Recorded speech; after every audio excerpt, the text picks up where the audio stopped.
Hello guys, good morning. কেমন আছো তোমরা সবাই? আশা করি খুব ভালো আছো, আর আমি অনেক ভালো আছি। তো আজ হচ্ছে শিব পুজো। তো দেখো, সকাল সকাল ঘুম থেকে উঠে অনেক ফুল গুছিয়ে নিয়েছি, আর এখন আমি স্নান করে ঝটপট করে বসে পড়েছি মালা বানানোর জন্য। কারণ সারাদিন আমার আর কোনো সময় হবে না মালা বানানোর জন্য, তো কাজে বেরিয়ে যেতে হবে। তো আর আস্তে আস্তে আমার সন্ধ্যা হয়ে যাবে, তো ওই জন্য ভাবলাম এখন কিছুটা কাজ এগিয়ে রাখি।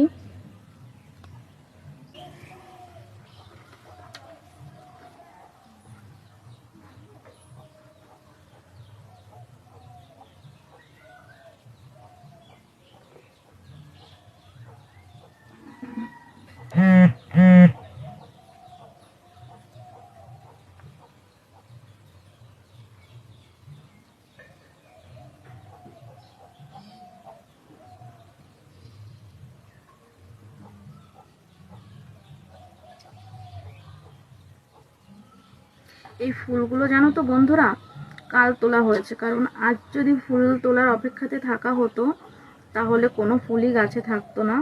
সবাই যত পেরেছে সব আগে থেকেই তুলে রেখেছিল।